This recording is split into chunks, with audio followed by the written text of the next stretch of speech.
livro de João, no capítulo 17, o verso 17, a Bíblia diz: santifica-os na verdade, a tua palavra é a verdade. Em um mundo onde encontramos a mentira em um volume muito maior do que a verdade, por onde você anda, a mentira está por toda parte, nas redes sociais, nas mídias em geral, nos telejornais, nas universidades, e na maioria das vezes ela mistura-se com a verdade. Por quê? Só a mentira as pessoas têm repulsa. Entretanto, com a mentira misturada com a verdade atrai. Em meio a esse mundo de falsidade, Jesus Cristo disse que existe uma verdade. E ele afirma que a palavra dele é a verdade. Porém, há uma pergunta: a Bíblia merece de fato confiança? Se ela é de Deus, será que ela foi alterada? Houve alguma alteração na Bíblia ao longo dos séculos? A palavra Bíblia, do grego, é biblos, que significa uma coleção de livros. Então a Bíblia em si, ela tem vários livros em um só, cerca de 66 livros. O autor da Bíblia, como ela própria se intitula, o autor de cada livro é Deus. Quando Jeremias escreve, ele fala: palavra do Senhor que veio a mim. E assim, da mesma forma, os outros autores, eles não atribuem o escrito da Bíblia a si próprio, mas como vindo de Deus. O outro detalhe é que Deus não ditou palavras. Deus inspirou pessoas. Ele inspirou os autores. Então, a Bíblia é algo divino numa linguagem humana. Dessa forma, não podemos dizer que a Bíblia é perfeita, de forma alguma, porque o que foi escrito foi inspirado por Deus, mas dentro da experiência humana. A Bíblia não é um livro científico, é um livro para fins práticos. Ela tem um propósito. O propósito maior é prover a paz, prover um caminho reto, prover uma vida melhor para o ser humano. E, acima de tudo, o objetivo principal dela é levar o homem à vida eterna. Como ela tem vários escritores, cada escritor expressa a sua individualidade. Note que há diferenças, embora não haja contradição, mas há diferença nos escritos dos diversos autores. Por exemplo, Pedro, ele fala de uma forma de Jesus. João fala de uma forma mais carinhosa, porque ele teve mais intimidade, mais proximidade com Jesus. A relação dele com Cristo foi uma relação mais íntima. Da mesma forma você vê Paulo. Paulo, no início dos seus escritos, ele expressa um pouco mais de distanciamento de Deus. Entretanto, lá no final, ele chama Deus de Abba, Paizinho. Então, ele, ao longo do tempo, ele revela que o seu nível de intimidade com Deus cresceu muito. Então, cada autor expressa a sua visão, a sua fé, a sua forma de relação com Deus é expressa nos seus escritos. Por isso, afirmamos que a Bíblia não é perfeita. Se ela fosse escrita numa linguagem perfeita, vinda direto do trono de Deus, então dificilmente nós, como seres humanos, iríamos compreender. Por isso, ela é numa linguagem imperfeita. Na verdade, a Bíblia, ela é como Jesus. Jesus era Deus em um corpo humano. Então a Bíblia é a palavra de Deus na experiência humana. A Bíblia foi escrita por cerca de 40 autores. Cada um viveu basicamente em épocas diferentes. Desses 40, apenas Lucas era grego. Os demais todos eram israelitas. O livro mais antigo da Bíblia não é o Gênesis. O Gênesis foi colocado ali para ficar numa cronologia mais alinhada com o contexto histórico humano. Porém, o livro mais antigo é o livro de Jó. E o mais novo não é o Apocalipse. O mais novo é o livro de João. Entre Jó e João há cerca de 1.600 anos de diferença. Então a Bíblia não foi escrita em uma única etapa. Ela foi escrita aí em cerca de 1.600 anos. A Bíblia que nós temos, ela não é a Bíblia original. A Bíblia que nós usamos é uma tradução das Bíblias originais. A Bíblia, ela foi escrita basicamente em 3 idiomas: no idioma hebraico, no grego e também no aramaico. A linguagem aramaica é uma língua semítica, uma língua basicamente de origem síria. Então se entende que na região da Galileia a língua mais falada era o aramaico, e Jesus certamente falava essa língua, além do grego. A Bíblia, na sua origem, ela não era dividida nem em capítulos e nem em versículos. Foi a partir do ano de 1214 que Stephen Langton ele dividiu a Bíblia em capítulos. E em 1551, Roberto Stefano ele dividiu a Bíblia em versículos. Então, essa divisão entre capítulos e versículos facilitou a nossa compreensão, o nosso estudo, localização de texto. E não há essa divisão de Antigo e Novo Testamento na original. Na verdade, a Bíblia é chamada por ela própria de Santas Escrituras. A Igreja Católica, ela atribui a si própria como sendo a instituição, a entidade que canonizou a Bíblia. Antes de a Igreja Católica surgir, esses livros já estavam canonizados. Por exemplo, o Antigo Testamento foram os judeus.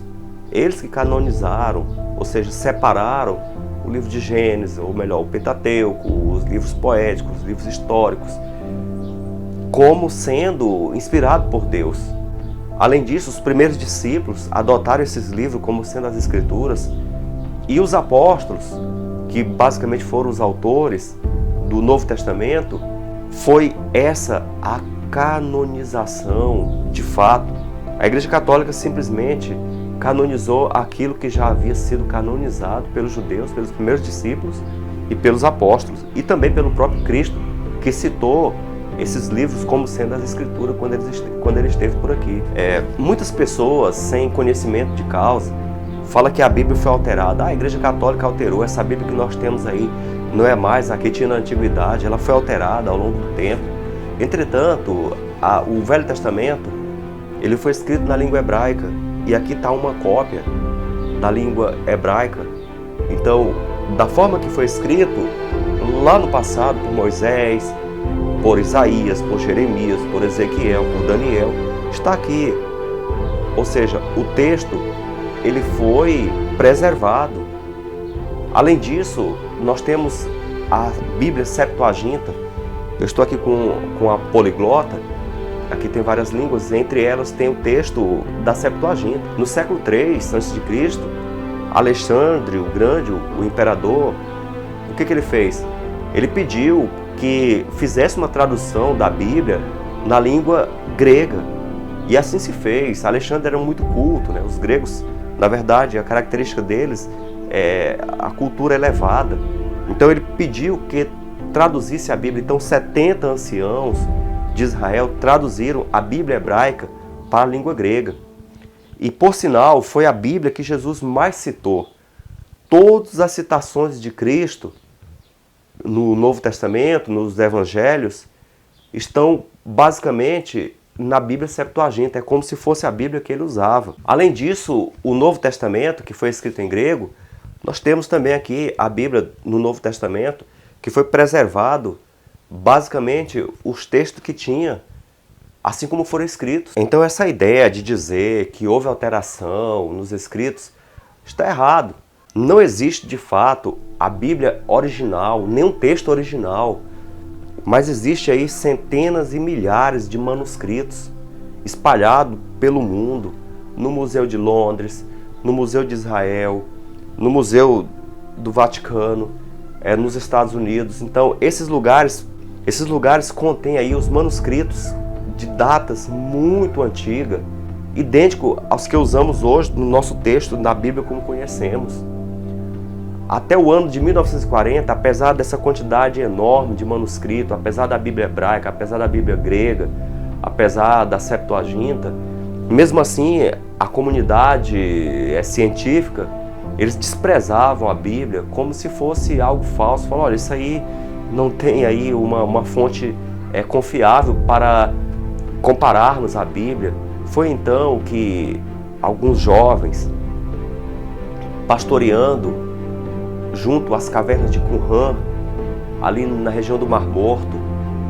Próximo a uma caverna, ele joga uma pedra dentro da caverna e ouve um barulho estranho, sabe? Um barulho assim, como se fosse de algum vaso.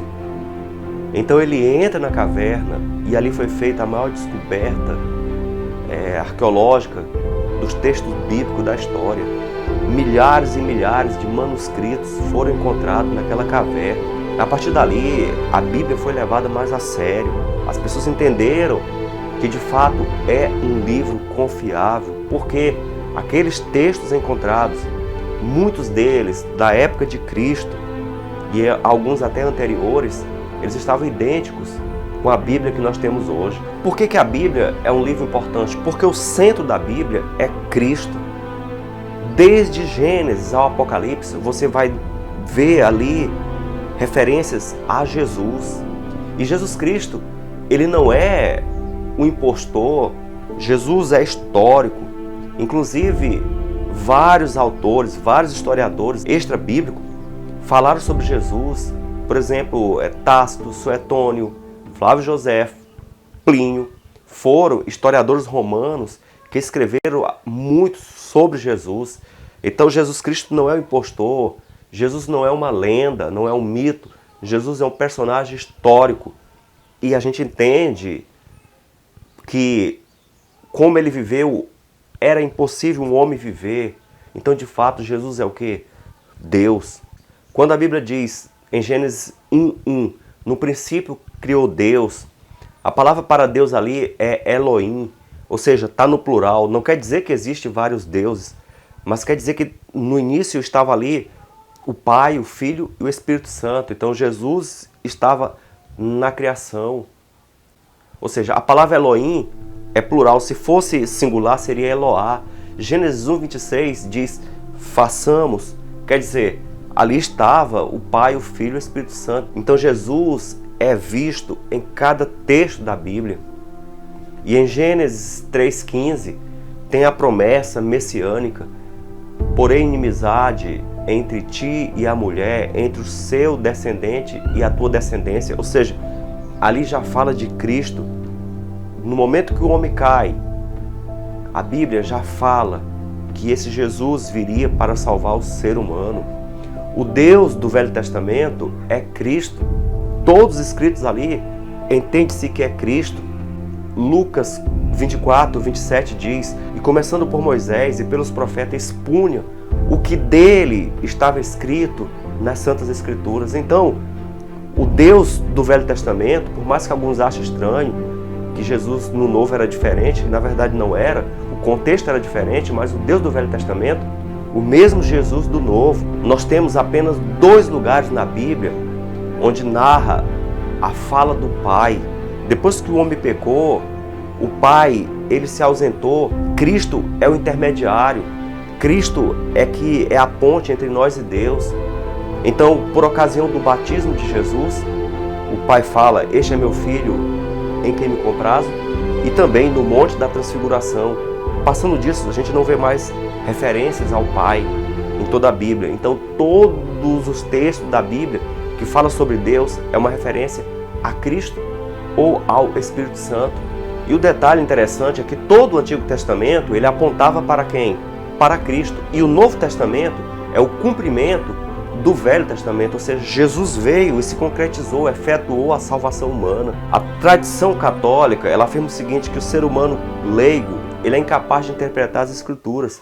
Entretanto, 1 João, no capítulo 2, versículo 27, diz o seguinte, a unção dele permanece em vós e não há necessidade que ninguém vos ensine. Ou seja, é óbvio, às vezes precisamos de algumas orientações, mas na verdade, quando você ora, pede a Deus sabedoria, pede a Deus o Espírito Santo, não há necessidade de que ninguém te ensine, porque o Espírito Santo te ensina aquilo que é necessário e é importante para você viver melhor e também para você ser salvo. Qualquer pessoa com espírito humilde, com o espírito de uma criança, buscar entendimento da palavra de Deus, pode ter certeza que vai encontrar. Outro texto interessante no livro de Mateus 11:25 fala que Jesus ali ora e falou: Pai, eu te agradeço porque tu ocultaste estas palavras dos sábios, mas revelou aos pequeninos. Os pequeninos sempre entenderão a Bíblia. Os grandes, aqueles que se acham grandes, eles jamais compreenderão as profundezas de Cristo. É tanto que quando Jesus veio, a elite religiosa, os grandes líderes da elite judaica, eles não compreenderam que era Jesus o Messias, mas os pequeninos, os pastores, a ralé judaica, os pescadores, o povo pobre, os pecadores em geral, eles, de fato, eles entenderam que Jesus era o Messias. Apocalipse 1:3, que diz: bem-aventurado aqueles que leem, aqueles que ouvem, aqueles que guardam as palavras, porque o tempo está próximo. Há uma promessa de felicidade. Quão vazio vive a humanidade atual, corre de um lado para outro em busca de prazeres, drogas, tanta loucura na vida, buscando satisfazer o vazio do coração, buscando a felicidade. E Jesus diz que a felicidade está em ler, ouvir e guardar. E é importante que entendamos também que o tempo é breve. Não sabemos quanto tempo viveremos. Por isso, a nossa felicidade está em Cristo. Então aqueles que leem, aqueles que ouvem, eles têm um encontro com Jesus. E a felicidade do homem está em Jesus. E concluímos com o texto de Mateus, no capítulo 4, verso 4, que diz: nem só de pão viverá o homem, mas de toda palavra que vem da boca de Deus. Então veja só, esse texto aqui é poderoso.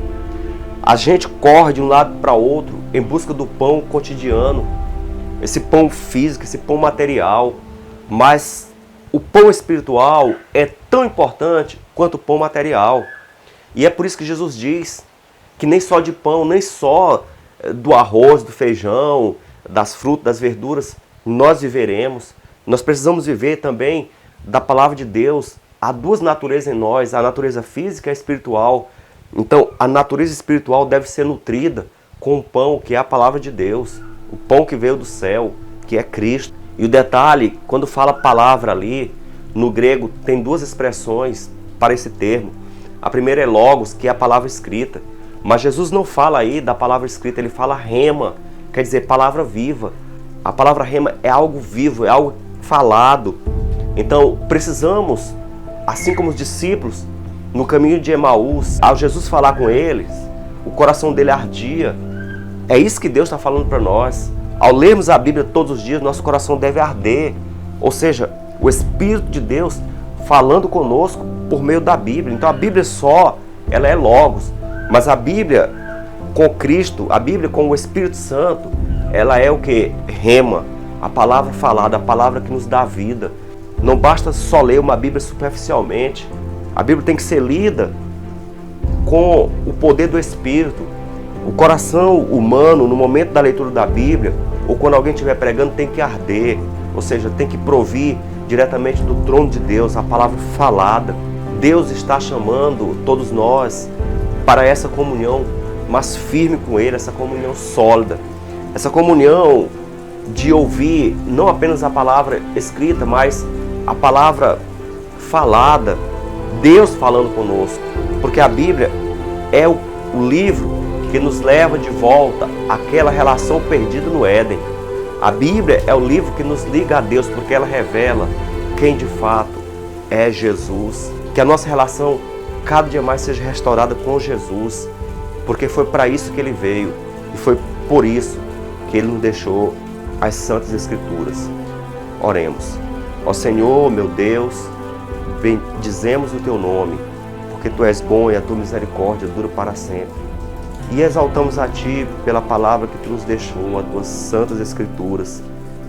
Ensina-nos, ó Deus, a amar a Ti e dia a dia, Senhor, nos alimentarmos desse pão que veio do céu, que é Cristo, que é encontrado na Santa Bíblia. Nos abençoe, em nome de Jesus. Amém.